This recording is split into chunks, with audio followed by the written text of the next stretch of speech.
c'est la statue de Pharaon. Oh, drôlement respecté ce roi, et tout puissant.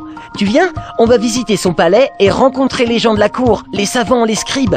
À toi de cliquer maintenant.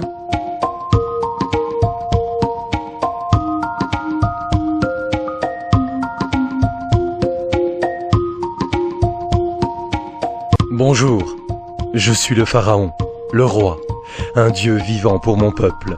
Prosterne-toi devant moi. On pense que j'ai des pouvoirs magiques, celui d'agir sur les crues du Nil par exemple. L'armée, la justice, la loi, je dirige tout. Je peux forcer n'importe qui à travailler pour moi. J'ai de nombreuses femmes et de nombreux enfants. Clique sur moi pour connaître quelques-uns de mes ancêtres.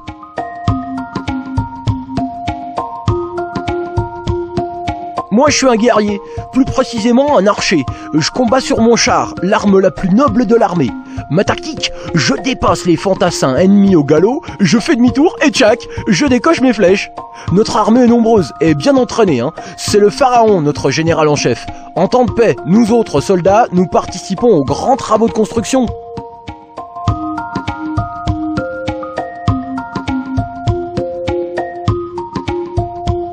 Moi, je suis à la fois prêtre et astronome. Normal, les étoiles sont des dieux. Et pour nous, astronomie et astrologie, c'est un peu la même chose. J'étudie le mouvement des astres pour prévoir les crues du Nil, pour déterminer les dates des cérémonies, et pour décider des jours fastes ou néfastes. Je dresse des cartes du ciel et je connais le moment précis où les rayons de Ré, le dieu soleil, iront frapper la pointe de la pyramide.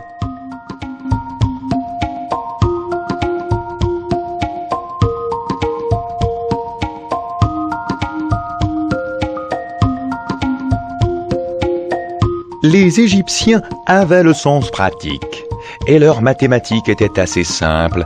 Elles servaient surtout à calculer la surface d'un champ, le volume d'un silo à grains ou la hauteur d'une pyramide.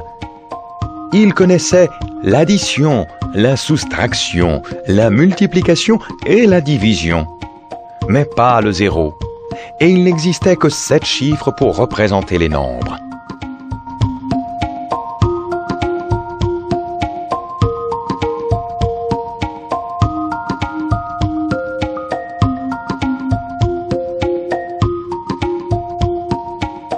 Oh moi, je ne suis qu'un esclave, un prisonnier de guerre. Je n'ai aucun droit. Mon rôle est vanter le pharaon et sa femme avec des plumes d'autruche. Allez, je vais te montrer comment était organisée la société en Égypte. Une société très structurée que l'on peut représenter par une pyramide. Dans cette pyramide, on peut voir les différentes strates de la société égyptienne. Évidemment, en haut, c'est la place du pharaon. Clique dessus pour découvrir le nom de chacun de ces personnages. Le pharaon, tout-puissant, dirige le royaume. Il a plusieurs femmes, mais sa favorite est la reine. Les pharaons forment des dynasties. On devient pharaon, de père en fils. Tous ces gens ont beaucoup de pouvoir. Le vizir est une sorte de premier ministre du gouvernement, qui est composé des membres de la famille royale et des responsables des régions. Savoir lire et écrire, tel est leur privilège, sauf pour les simples soldats. Cette couche de la population est donc respectée et relativement puissante.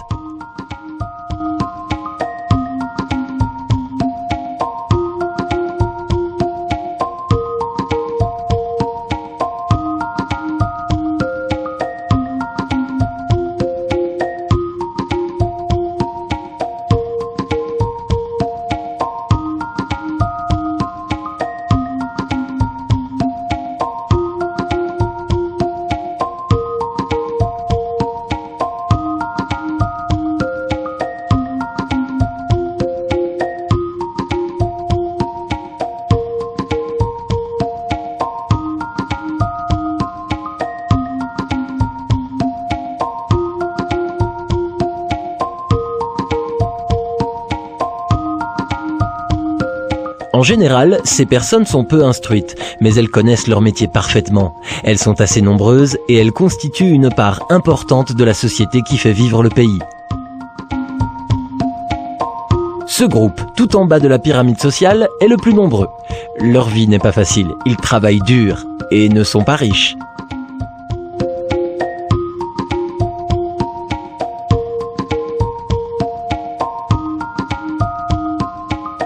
Le sceptre et le fouet sont les insignes de la royauté.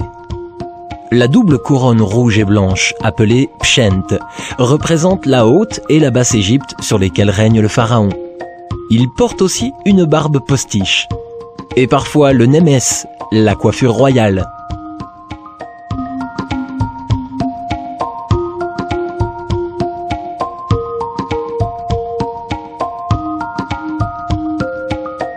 Je suis l'un des plus grands pharaons. Grand chef militaire, j'ai rendu l'Égypte très puissante. J'ai régné très longtemps, 67 ans, et j'ai eu une centaine d'enfants. J'ai fait construire une foule de monuments gigantesques. Ah, mon image, bien sûr. Mon signe particulier, je suis rouquin, ce qui était maléfique à l'époque, en principe.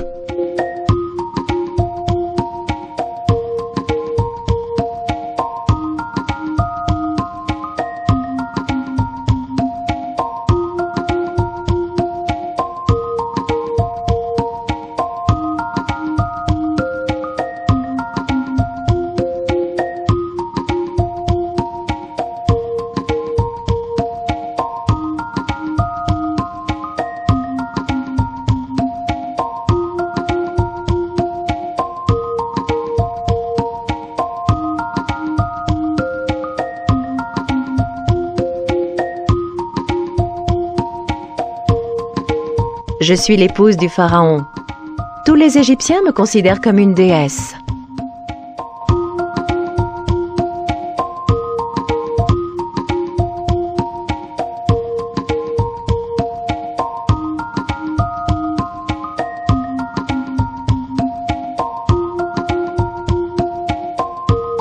Oh, au fait, nous autres, les Égyptiens, on est parmi les premiers peuples à avoir utilisé l'écriture. Viens, je vais te présenter mon ami scribe. Mon métier, écrire. Je note tout, les lois, les contes, les poèmes, les mesures, les formules magiques, les recueils scientifiques, même les mots d'amour. Mais je n'écris pas n'importe comment, ça doit être beau à regarder. Écrire, c'est un art. Tous les pères rêvent que leurs fils deviennent scribes et possèdent la connaissance, le pouvoir. Mais l'école est dure, 10 ans d'études. Et gare au coup de bâton du maître. Clique sur mon papyrus.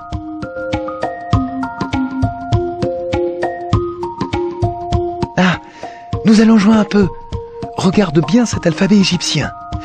Une fois que tu l'auras bien imprimé dans ta tête, clique sur le hiéroglyphe situé en bas à droite.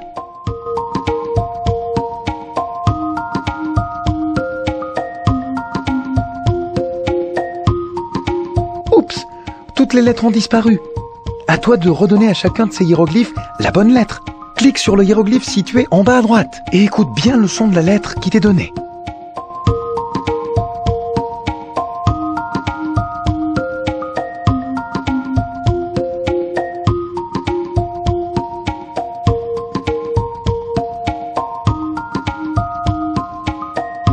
N C M E. Oh, au fait, nous autres, les Égyptiens, on est parmi les premiers peuples à avoir utilisé l'écriture. Viens, je vais te présenter mon ami scribe. Mon métier, écrire. Je note tout, les lois, les contes, les poèmes, les mesures, les formules magiques, les recueils scientifiques, même les mots d'amour. Mais je n'écris pas n'importe comment, ça doit être beau à regarder. Écrire, c'est un art. Tous les pères rêvent que leurs fils deviennent scribes et possèdent la connaissance, le pouvoir. Mais l'école est dure, 10 ans d'études. Et gare au coup de bâton du maître. Clique sur mon papyrus.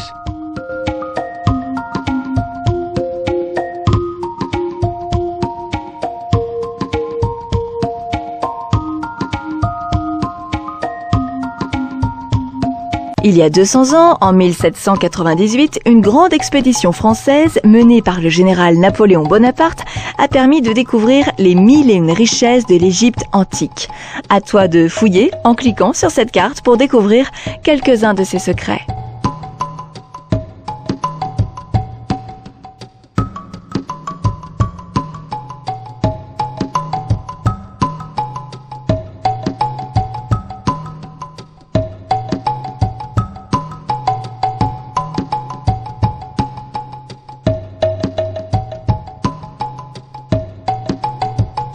C'est le site archéologique le plus spectaculaire d'Égypte. 2 immenses temples furent creusés dans le grès de la montagne par Ramsès II. On y trouve d'un côté 4 colosses assis représentant le pharaon et de l'autre 6 statues debout figurant le pharaon et sa femme Néfertari. Philae est une île sainte. C'est ici qu'était célébrée la déesse Isis. Un très beau temple lui était dédié. En partie détruit par les inondations, il fut reconstruit sous Ptolémée II et ses successeurs.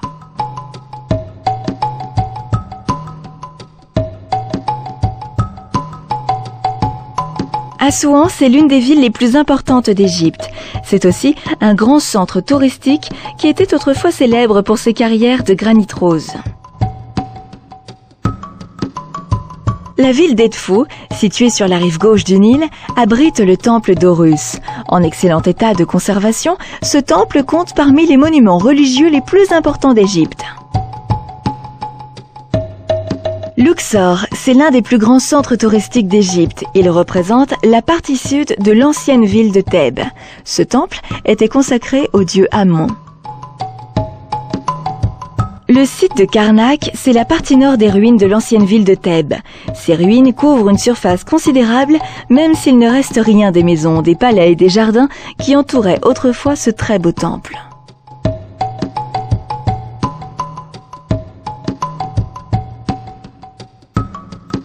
Ce temple porte le nom de sa créatrice, Hatshepsut. Elle fut reine d'Égypte de la 18e dynastie.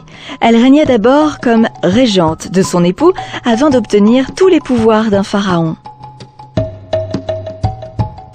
Saqqara est la nécropole principale de l'ancienne Égypte. Sur 7 km s'étendent les sépultures des tombes de diverses époques. C'est à cet endroit que l'on trouve la très belle pyramide à degrés de Djoser.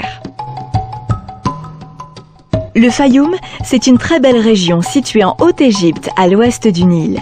Connue pour ses cultures, mais également pour ses portraits datés du 1er au 5e siècle après Jésus-Christ. Peints sur des cartonnages, ils servaient autrefois à recouvrir le visage des momies.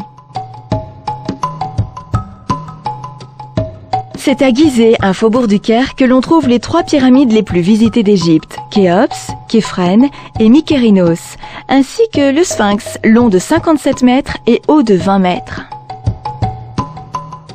Le Caire est la plus grande ville de l'Afrique et du monde arabe. Elle fut fondée par Amr ibn al-As, le conquérant de l'Égypte, en 639 après Jésus-Christ. Cette capitale abrite de nombreux musées, dont le musée égyptien qui abrite les collections réunies en 1863 par Auguste Mariette, le fameux égyptologue français qui découvrit de nombreux temples et trésors.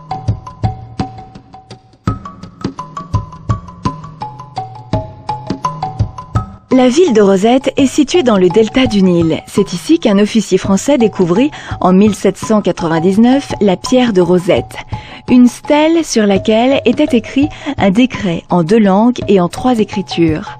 C'est grâce à cette découverte que l'anglais Thomas Young puis le français Champollion purent établir les bases du déchiffrement des hiéroglyphes.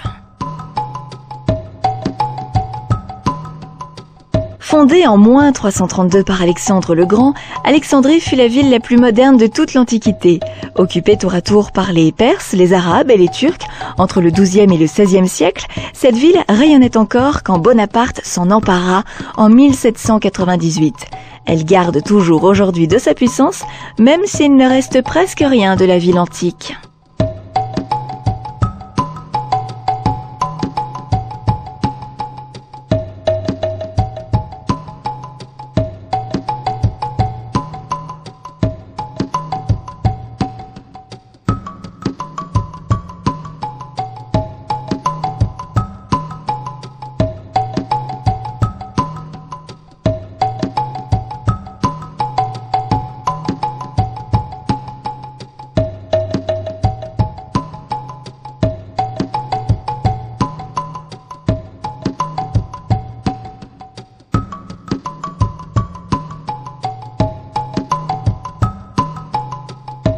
Mais à quelle époque vivaient donc les Égyptiens? Il y a plus de 2000 ans. Eh oui, cette civilisation, si avancée, a vu le jour bien avant nos Gaulois et Vikings.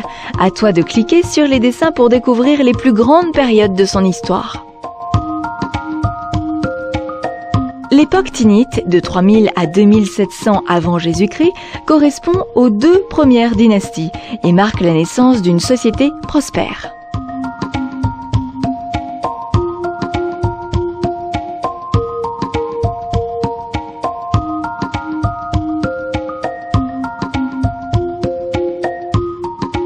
L'Ancien Empire couvre la période allant de 2700 à 2200 avant Jésus-Christ.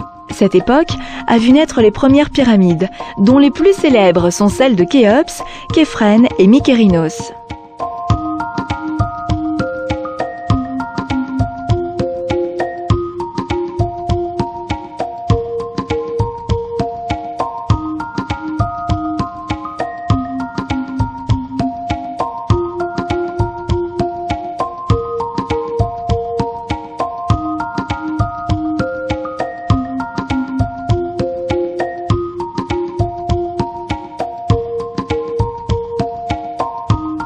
Le Moyen Empire a débuté en 2000 avant Jésus-Christ et a duré un peu moins de 3 siècles. C'est durant cette période que les scribes ont pris de plus en plus d'importance et avec eux, une nouvelle classe sociale est apparue. Le Nouvel Empire est une époque glorieuse qui s'étend sur 5 siècles, de 1580 à 1080 avant Jésus-Christ. De grands pharaons se sont succédés. Aménophis III, Akhénaton, Toutankhamon et Ramsès II. La basse époque, de 1080 à 322 avant Jésus-Christ, marque la fin de la Grande Égypte. Durant cette période, le pays est divisé en 2 parties. La Haute Égypte, où gouvernaient les rois prêtres, et la Basse Égypte, où régnaient les pharaons. L'époque grecque débute en 322 avant Jésus-Christ, après la mort d'Alexandre le Grand, fondateur de la ville d'Alexandrie. Cette période a été sous l'influence de la culture grecque. De 30 avant Jésus-Christ, c'est-à-dire après la mort de la plus célèbre des Cléopâtres, à 395 après Jésus-Christ, l'Égypte est devenue une province romaine.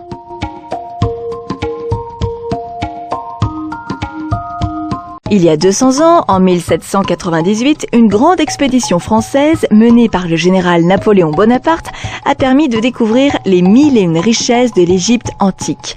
À toi de fouiller en cliquant sur cette carte pour découvrir quelques-uns de ses secrets. Mais à quelle époque vivaient donc les Égyptiens? Il y a plus de 2000 ans. Eh oui, cette civilisation, si avancée, a vu le jour bien avant nos Gaulois et Vikings. À toi de cliquer sur les dessins pour découvrir les plus grandes périodes de son histoire.